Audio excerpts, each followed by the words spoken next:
Tapos sasabihin ninyo, walang nagawa ang Team Kalingap. Kabaga, junimog naong Rina's community. Kasi, konti na lang daw. Si Rina ngayon daw, mabuti ng bata. Kalamihi asag paon.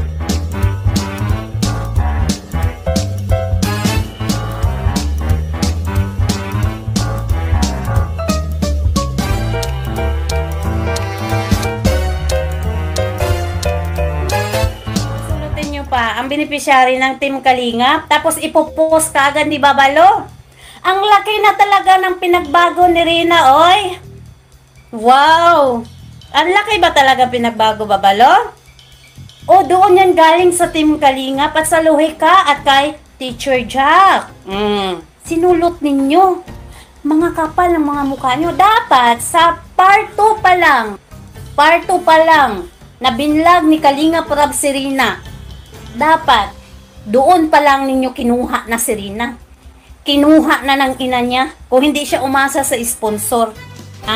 Doon pa lang. Tapos sasabihin ninyo, walang nagawa ang Team Kalingap. Kabaga, junimog naong Rina's community. Kasi, konti na lang daw. Si Rina ngayon daw, mabuti ng bata. Kalamihi asag paon. Mabuting ano na daw, kunti na lang daw post. Hindi nila alam si Rina. Kinuha nila, okay na. Okay na si Rina nung kinuha nila.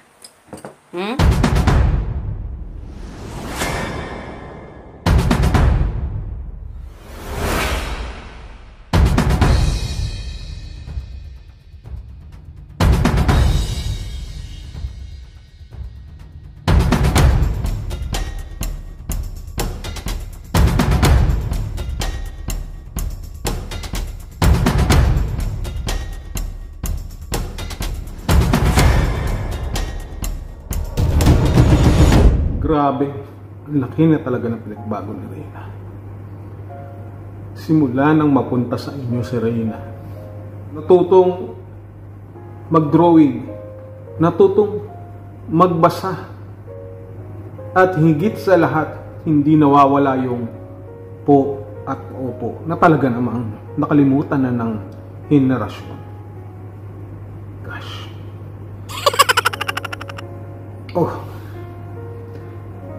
Masyadong nag-uumapaw ang aking puso sapagkat si Reyna nang nasa Kalingap ay hindi marunong magbasa. Hindi marunong mag-drawing. Hindi marunong ng multiplication table. At siguro nagmumura. Lahat ng yan, ang laki ng utang na loob namin sa inyo. Sapagkat hindi nagawa ng Kalingap lahat yan. Si Reyna dati, nagmumura lang yan. Minumura nga kayo eh. Diba? Si Reyna na hindi nakakapagbasa. Na puro cellphone lamang ang ginagawa. Na kahit walang mga letra sa kanyang binabasa, ay binabasa pa rin niya. Oo. Totoo yung mga sinasabi niyo. Grabe, ang pinagbago ni Reyna. Ito ang pinakamalupit. Hindi nawawala sa kanya yung po at opo. Opo. Masayang masaya kayo. Deserve nyo yan. Sapagkat hindi nagawa ng Kalingap yan. Simula nang mapunta sa Kalingap si Reyna, walang nangyari. Wala lahat. Sa inyo lamang. Kaya kung meron akong dapat ipaglaban dito, kayo yun. Sapagkat kayo ang naghihirap. Kayo ang lahat na nagpabago ng buhay ni Reyna. Kung nasaan man si Reyna ngayon, ipagtatanggol ko kayo sapagkat deserve nyo yan. Deserve nyo yan na ipagtanggol kayo. Mas ipagtatanggol ko pa kayo kaysa sa mga miyembro ng KOJC. Kaya kong magbarikada sa inyo. Nang buong maghapon at magdamag, mag-vigil para sa kaligtasan nyo sa mga pag-atake ng mga reactors ng Kalingap. Tandaan nyo yan. Hindi nawawala ang inyong pagod, pagtsatsaga. Magaling talaga, magaling. Yung tutor talaga namang ibang-iba na si Reyna ngayon. Ibang-iba na. Ang tindi. Ibang-iba na talaga si Reyna ngayon. Natutuwa kayo ngayon sa pinagbago ni Reyna sa kanyang development. Tuwang-tuwa kayo. Kami naman, somehow natutuwa kami pero nalulungkot kami at the same time sapagkat hindi namin nagawa yan kay Reyna. Wala si Reyna noon. Tulala lamang siya. Pero dahil sa inyo, nagbago ang buhay ni Reyna. Pero ang katanungan dito, nagbago pala ang buhay sa inyo ni Reyna eh. Bakit hindi nyo inuna yung mga sarili nyo? Kasi pinag-tutor nyo pa si Reyna. Samantalang kayo, hindi kayo makapag-tutor. Dapat inuna nyo magkaroon ng tutor inyong mga sarili. Yung inyong mga sarili. Kasi hindi kayo marunong magsinungaling eh. Huling-huli kayo agad. Grabe, akalain mo yun? No? Hindi pala marunong magbasa na dumating sa inyo si Reyna.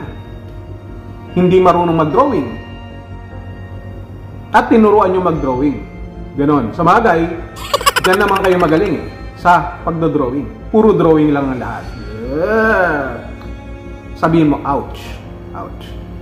Diba? Tapos, may po at opo pa. Ibig bang sabihin nun eh, puro pagmumura, puro mga pangit na mga pananalita ang sinasabi ni Reyna nung nasa kalingap siya.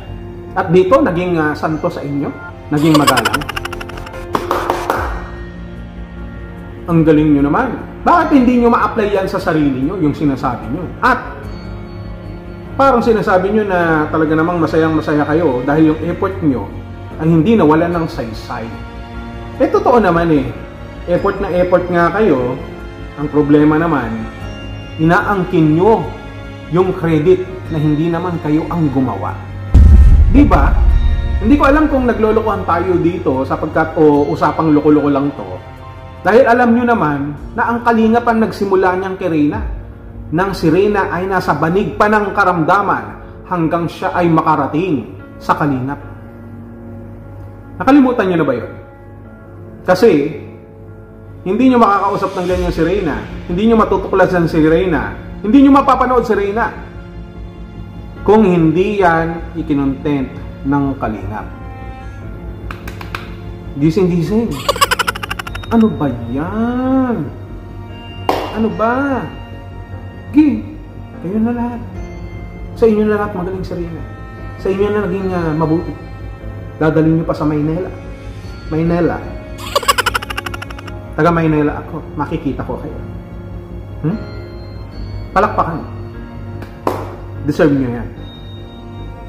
Kung si Reyna ay gusto nyong ipagamot sa St. Luke's, look, ako naman, gusto ko kayong ipagamot sa mental hospital. Hindi nyo alam ang sinasabi nyo. Hindi nyo alam. Bahala kayo dyan. Sa susunod na magpo-post kayo, siguraduhin yung hindi kayo magmumukhang sabog. Doon pa lang panalo na kami.